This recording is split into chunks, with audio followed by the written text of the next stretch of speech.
idea what I was going to talk, when I gave the title of this talk. So it was like, all right, fine, I'll just look around and see some common interesting patterns that people use in their Node code and maybe on the client side code and like talk about that. And then when I got into it, I found that like, all right, that's interesting too. But then there's another part to it. What's gonna be in ECMAScript next, the sixth version of ECMAScript, which are related to some of these things. So I want to go into that as well. So basically, my talk is gonna it's restricted to these three kind of areas. The ways people do asynchronous programming right now. I mean, when you have a long running thread, or you want to do something that takes a long time, like fetch a resource over a network. How do you handle that without blocking the thread? The second thing is how you build a large application. You absolutely must modularize code if you're writing any large application. So what are the techniques people use to modularize code in JavaScript, whether on the server side or on the client side? And I mean, JavaScript doesn't have proper meta programming, like you understand it with this. But there are a bunch of situations in which you would you would want to get things like getters and setters and stuff like that. So that's like a very restricted subset of what you might call meta programming. So there is a bunch of new proposals to help with that in ECMAScript 6, and there's something that is already landed in ECMAScript 5. So so basically, techniques of how to do these things today with with what we have in JavaScript today, and like with the next version.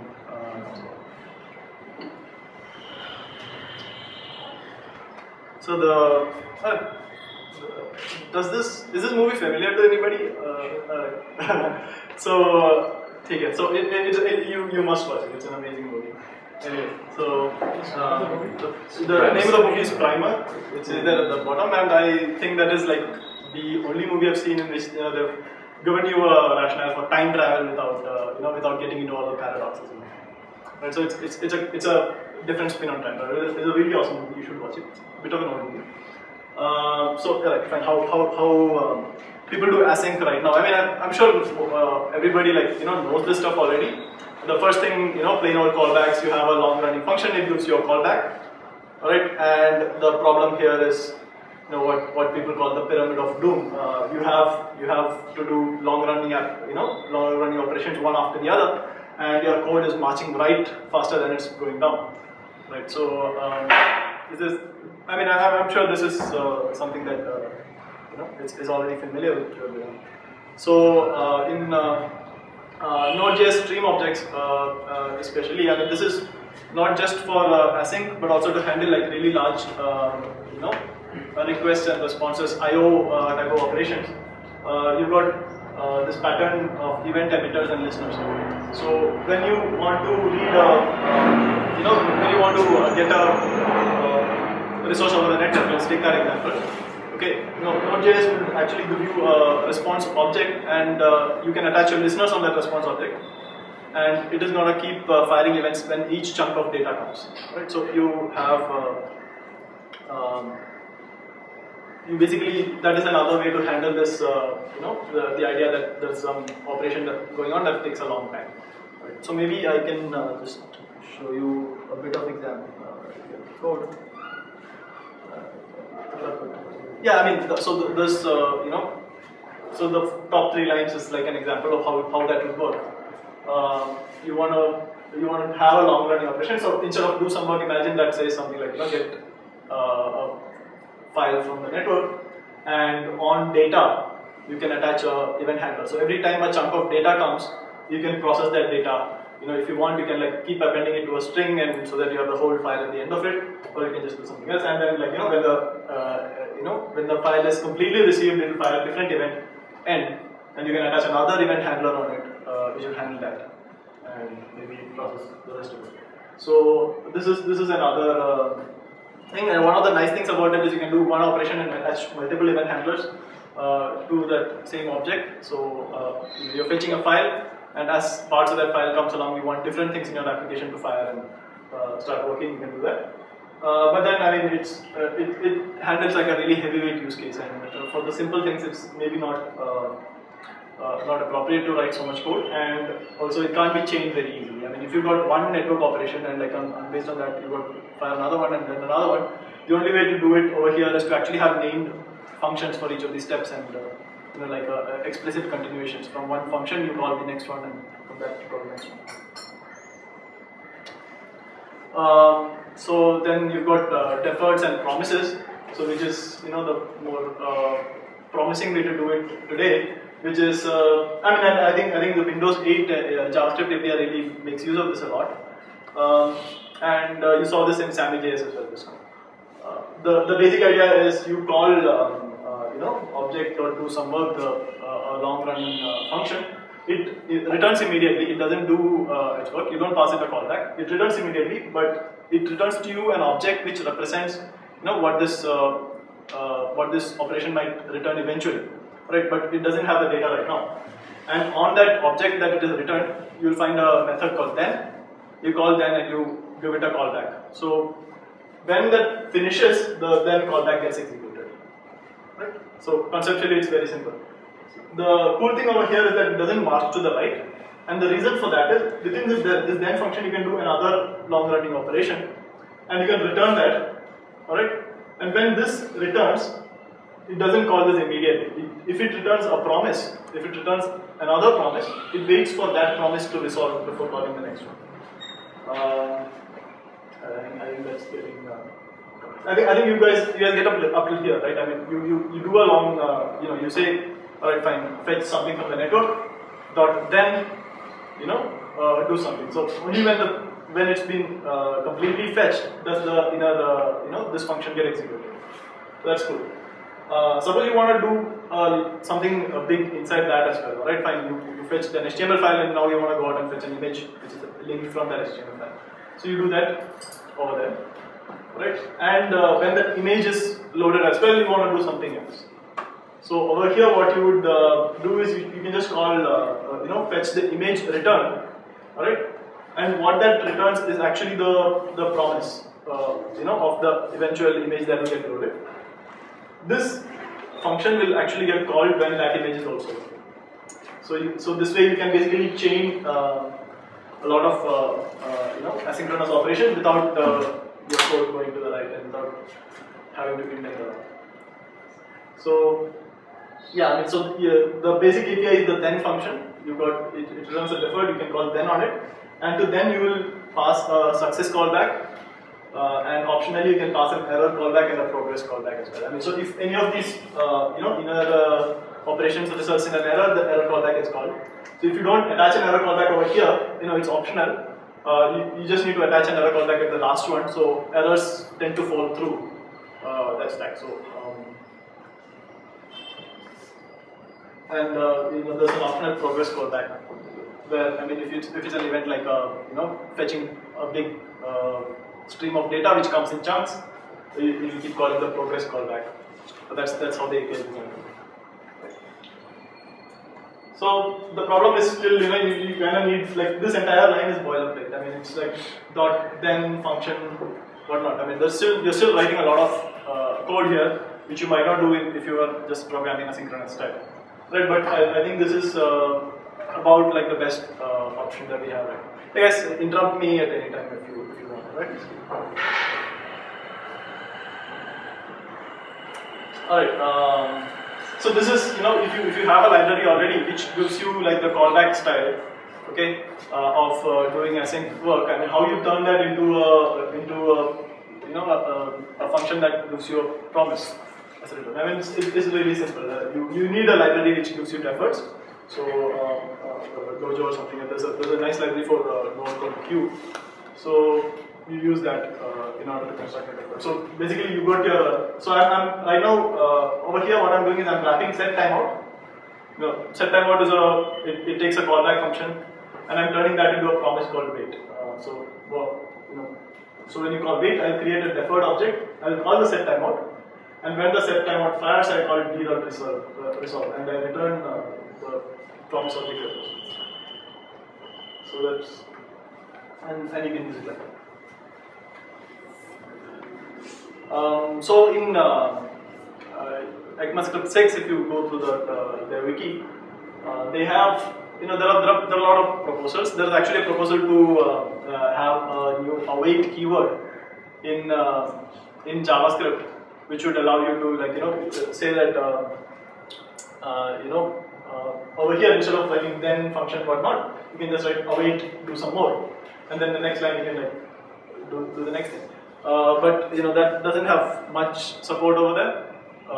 Mainly await is not a great keyword and all that. And then what it proposes to do can already be done by a more by another proposal for ECMAScript 6 called generator functions. So the idea behind generator functions is that you have the basic idea is that you can use it to generate a large series of numbers or series of objects that you want to iterate over. Okay, so here's the first point over here is an example of how that is supposed to work. It introduces this new syntax function star. By the way, this has actually landed, I think, in the latest Firefox, so you can try it out. Yeah. So you've got a function which actually doesn't return. I mean, you've got a loop running to 10, but each iteration of the loop, it doesn't return, it does something called yield. Yield is a new keyword, and there's a new kind of loop as well. Instead of a for in loop, there's a for off loop. Okay, and over here, you put a generator function. Right? Instead of saying, normally you would have a for variable, an identifier in an array or in an object. Here you've got for something off, and you put a generator function out there. And what happens is it calls that function. It yields is sort of like a return. Control passes back here, but the engine keeps track of where it was, the state of this function execution. So you can return to that later. Okay. So you've got I is equal to 1. It yields from there. It comes over here. It calls that with x is equal to 1. And then it comes back to this for off loop, and goes back inside and resumes that function from I is equal to 2. Right? So that's what it's supposed to do. So this is likely to be there in the next version of JavaScript. So people have figured out that you can actually use this to get fake, what the await keyword was supposed to do. So you're supposed to write your program code inside, wrap your entire program code inside a function, inside a generator function, and every time you want to await the reply from a long-running function, like that one, you yield over there. Okay, so how this would work is, so there's a library called task.js which is already implementing this. So there are two parts to it. These are the asynchronous functions. Okay, and this is the code that uses the asynchronous function. Right. So the asynchronous functions have to be written so that they return normal common JS promises, the ones you've seen over there. Right. So you've got you've got getPointAsync, which actually returns to you a promise object on which you can put a dot then, and then get the return value later. Right. And in your function you say yield over there. Right.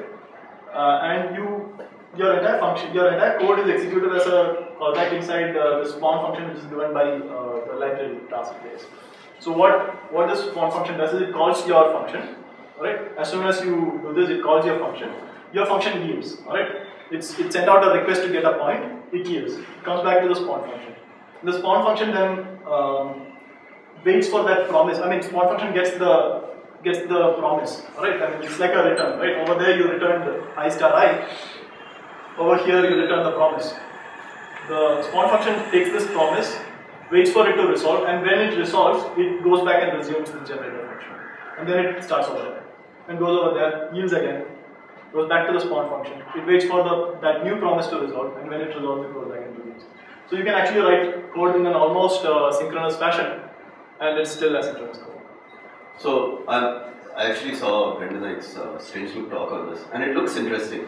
Except that now it's not completely deterministic on reading whether it's going to be synchronous or async, right? Whether it's going to be blocking or non-blocking, and that's been actually like a strength and consistent in JavaScript for a while. So what are your opinions on that? Yeah, see, this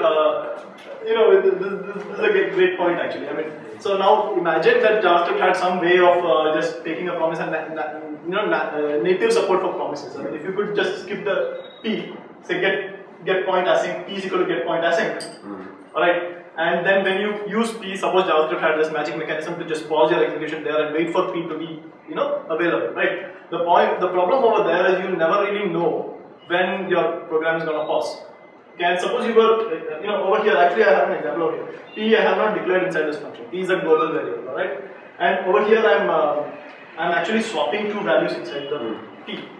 Okay? Now suppose JavaScript actually, alright, p is equal to p.x, p.x is equal to p.y, and suppose JavaScript actually paused the execution of my function over here, right, and went somewhere else and started doing something else, waiting for some asynchronous thing to happen, alright, then it would be a major problem because my p object is in an, p.x and p.y are the same, which is probably violating something that my application expects, right? So this is the problem with threads. I mean, this is why you need. I mean, if you were writing a Java program, multi-thread Java program, you'll have to put a sync block around, synchronized block around the object. So over here, I would have to write like synchronize p. Don't let anybody else touch my p because p is right now in a in a broken down state. And release, basically you need to lock p over there and you need to release p over there. So that is the problem. With going in this direction too much and saying that, alright, fine, I'll make asynchronousness completely transparent to you. So I think the presence of this guild keyword somehow, mitigates that to a point because you know that it's not going to get paused here ever. It's only going to get paused where you have put a guild keyword. So yes, it is up to you, up to the developer to make sure that your global variables or whatever else you are touching are in a presentable state when you yield from that function. Just as you would actually already take care of that when you return from functions, right? So, so that's what. I mean, so basically this is doing like cooperative multi-threading, whereas Java and all of them will do like basically preemptive.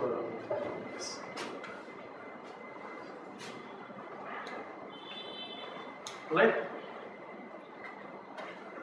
Okay, so I think that's it with the asynchronous part of it. Again, another issue that people often face is how you make things modular, right? In this. I didn't get a good movie reference.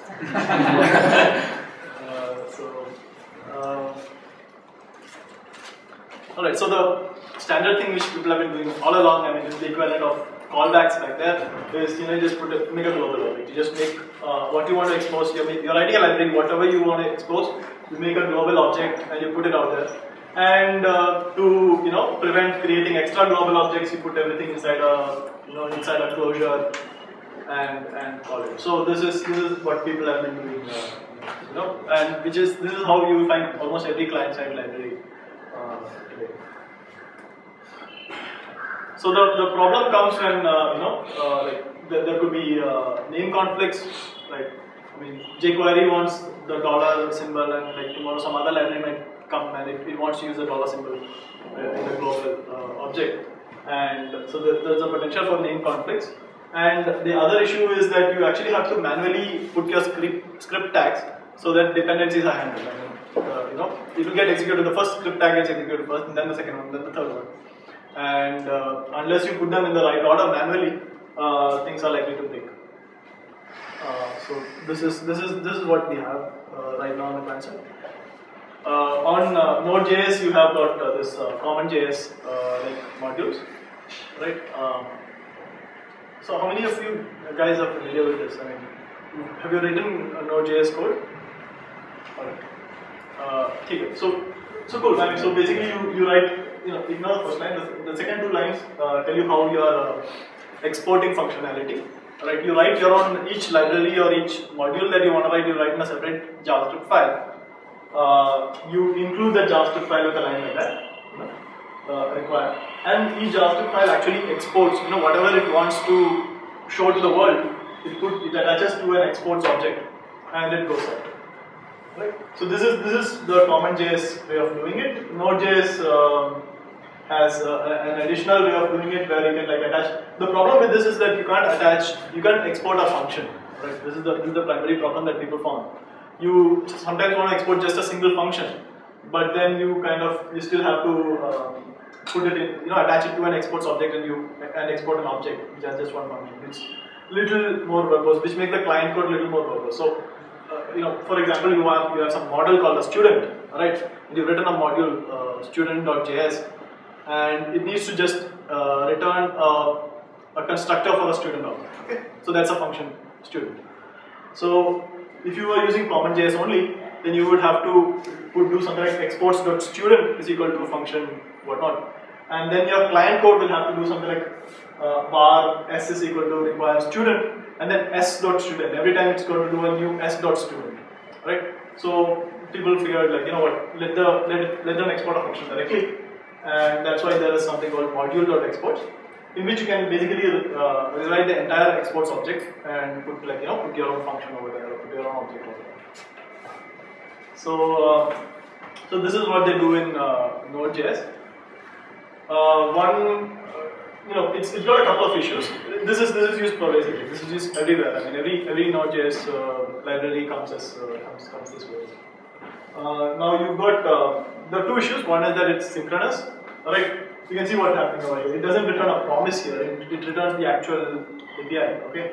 And if you wanted to use it on a browser and that HTTP module, wasn't available at that time, there's no way to do it without making the whole crash. So that's a problem with this. And the other thing is it doesn't handle circular dependencies very well. You've got A.js, you've got B.js. A.js requires B.js, and B.js requires A.js. So what will happen is B.js will get an empty object, where it expects the API from A.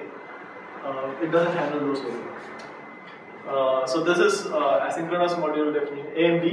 AMD is used on the browser side, where you basically say, it kind of helps. The whole thing is asynchronous. That's the main point over here.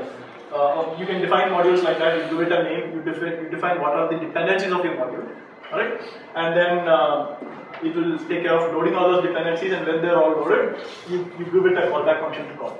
So all the dependencies are loaded, and this is where the actual meat of your module is. This is where you do the work that your module needs to do, and it returns an export object.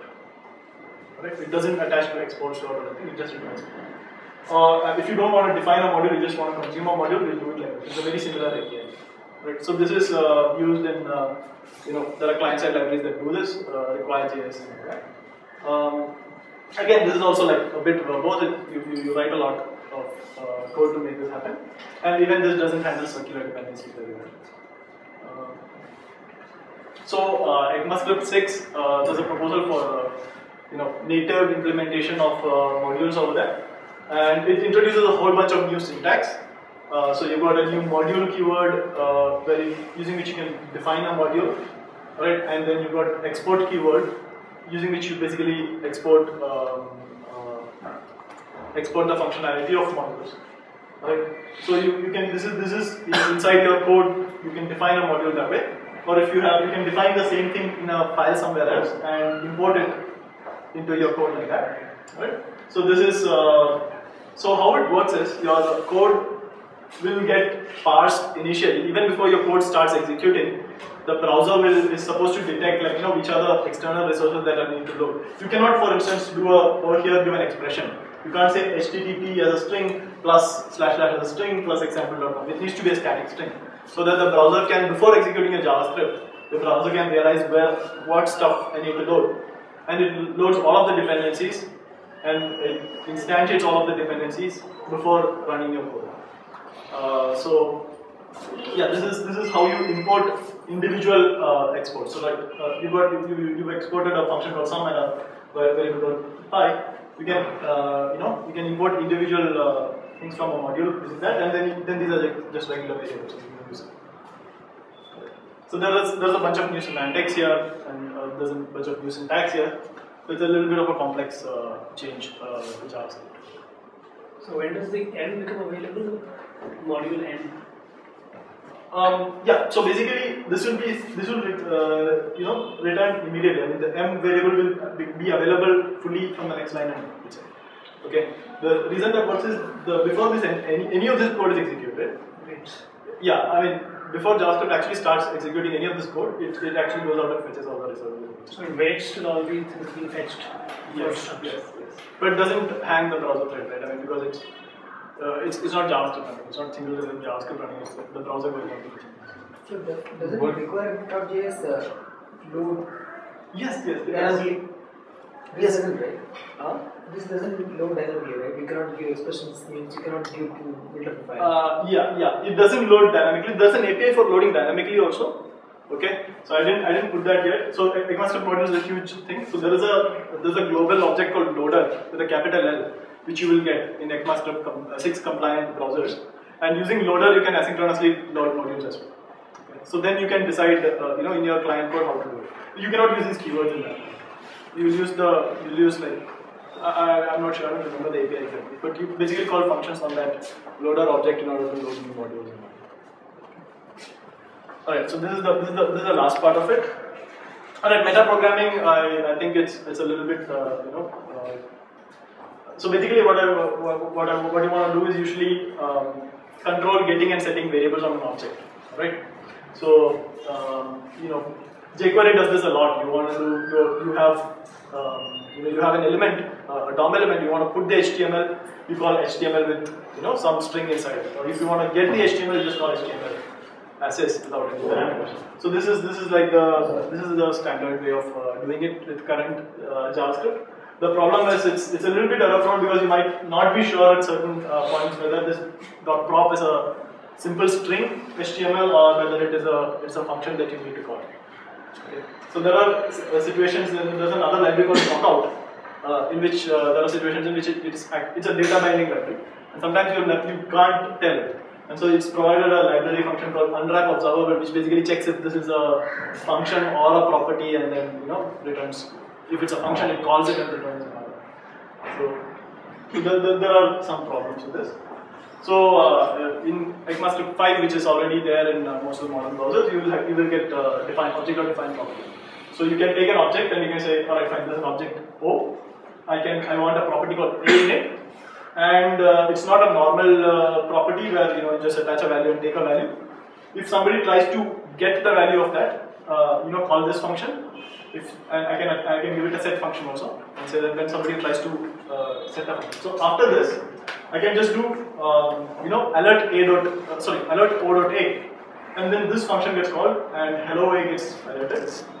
Alright, or I can do o.a is equal to hi, and then if I provided a set function, the set function will get called. And so you can do validation, you can do whatever authentication, all that, right? And so this is this is great, alright. This is great. But the only problem over here is, what if I don't know what the name of the property is that clients are going to call? Okay, so I got O, alright, but I want an O where I have something like a catch-all email address. Alright, so I'm setting up my domain askabt.com, and I've got emails coming over there, but I don't know what all the email addresses are, and I want to set it up so that if somebody sends an email to xyz@askabt.com and the email address doesn't exist, it should come to a designated inbox. Right, so something like a catch-all over there. There's no way yet to put a catch-all on an object, where I can say that alright, fine, here's my object.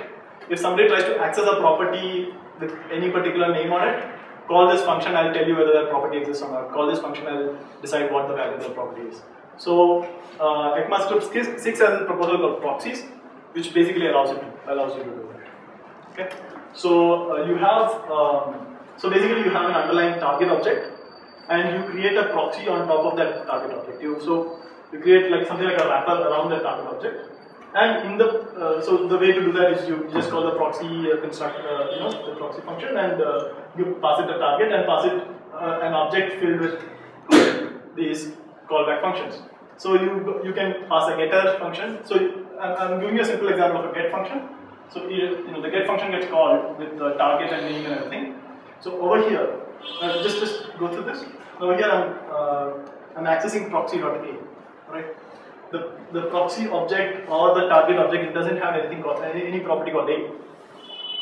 But when I try to access this, the get function gets called. It gets past the original target object, which is just an empty object. It gets past the name, which should now be A, and it gets past the receiver. And I mean that's something related to inheritance. So you return, and then I can dynamically decide what I want to return. Right. So in addition to get, there's a whole bunch of other things. So you have to see what you're doing over here. You're changing the meaning of the dot operator. Really, I mean, it is in some ways metaprogramming because you're changing how JavaScript handles the dot operator. If I were to set a set function, it's changing how JavaScript handles the equal to operator. So you can actually override a whole bunch of operators. You can hash, true or false, depending whether a particular key exists or not. Set keys, apply construct. You can create functions this way. It's a lot of Alright, I think that's it. Yeah. Okay. So we have time just for one question. No question? Okay. Maybe one. So for ES6 modules, you said it was one of the drawbacks is complexity. But when I saw, it was like, oh, that seems clearer, than required JS. Well, that actually complexity is just my opinion. So maybe. You start thinking about it like on the front end. The moment you have to support any browser that doesn't, that means you need a pre-compilation step. That you will have to parse it and replace loads, import statements with your own custom script loading scripts and all that jazz. I don't know, maybe. So there is some library that can make this code compatible with old browser, stuff like that. I think Tressier does some work right now on that, right? Tressier, and I think the Google Kaja closure compiler, I think they also are doing. Yeah, I think so. Thanks. Okay. Thank you very much. Thank you.